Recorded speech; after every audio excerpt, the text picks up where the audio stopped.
I would describe freeze drying as a way to preserve food for longer storage than canning, dehydration, freezing something in your freezer.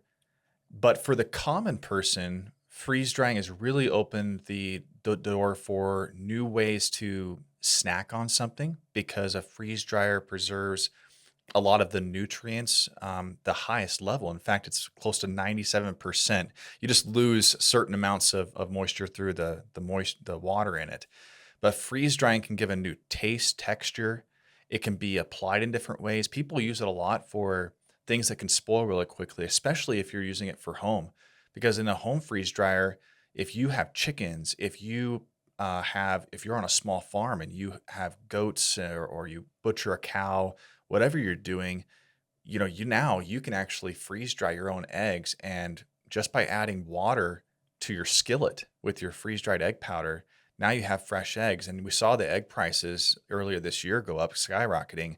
And also, those are a lot of like very high processed type of eggs. So if you're able to get your own eggs and freeze dry that, it really opens up the door for freeze drying for homeowners. Do you have any type of uh, prepper mentality around this? Do you have a bunch of freeze dried food at home for maybe it's for backpacking camping, but also in case, hey, you need food for a couple months? Well, it's funny you asked that. I am not a prepper person. So the freeze drying has turned me into a huge prepper. I loved practicing with all types of different meals. I love R&D, and I have so much just cases and cases of food. Don't come try to get some from me though, if something goes bad. But I've got a lot. Well, I like R&D. I like discovering like whether something can be freeze dried. We've talked about that in our discussions, but there's a lot of things that you can experiment with. But once something's freeze dried, you have a lot of ways to also experiment with the post effect of that. It's not just a dried product. So something that I've got small kids under the age of 5, 2 boys, very hungry boys, but they really love fruit.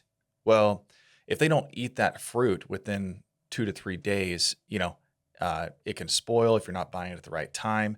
And so what we do is we freeze dry a lot of the fruits, and either we put it in the snacks to their daycare so that they don't have to have an ice pack. They don't have to have anything like a cooler. It's very easy for them to snack on. Second thing we do is we actually grind that up into a powder, and we put it into flavoring any type of baked goods. So if we're having oatmeal, if we're having grits, anything like that, we put that powder into our oatmeal and things, and it kind of gives them both their berries for the day, but it also kind of flavors things up. We've used it in baking like blueberry muffins, but it's not actually a blueberry; it's just the powder. So it's really opened up doors for this, and that's how we use freeze drying at home. This podcast is brought to you by B Micro, a company I'm deeply passionate about because I founded it in 2018. It's USDA organic freeze-dried microgreens for everyday nutrition and detox. Sprinkle them on any meal or take them as a capsule to enjoy the many healthy benefits. Shop now at bmicro.farm. Use code STEVE15 to save. One of my favorite use cases for freeze drying is seasonal fruits and vegetables. In Colorado, we've got Palisade peaches. I don't know if you've had those before. They're a bit of a famous, very sweet, really juicy, just unbelievable peach. That's one of my favorite things to consume freeze dried.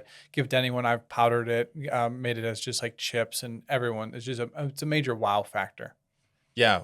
What do you feel like as you've experimented with different types of fruits, there's some that you're drawn to freeze dry all the time and you're like, I don't want those other ones that I did?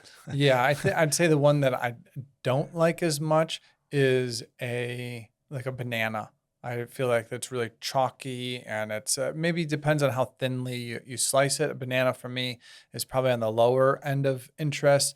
There's a wide variety of apples. Some apples aren't that great fresh, but apples are pretty good. The more unique it is, like as you get into like a kiwi or into some things are challenging to freeze dry as well. Like a watermelon, there's a ton of water in that. You got to cut that really thin.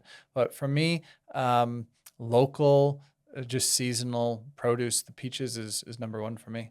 Yeah. And there's a limited window for you to buy those, I'm sure, right? So you're kind of like, I can now keep those for several months, or you can keep them for longer, however you want to store it. And you can buy seconds. So like imperfect produce, ones that have little blemishes or just don't look as good, for typically like half the price. And so that's what I'll do. I work a lot of farmers markets, and I'm friends with many of the farmers, and I'll get their seconds, their just leftovers, and it all looks the same once it's turned into a powder. Yeah. Yeah. I met somebody who freeze dries dragon fruit because they have a cousin that is down in more Central America. And so it's really expensive to get a dragon fruit here. But the dragon fruit, like where I buy in my local town for Boise, Idaho, it's, it could be $3 per dragon fruit. But I know somebody who sources them because he has a cousin that has a farm down in like Nicaragua or Honduras, and he exports those here and gets a good price on it, and that's what he sells.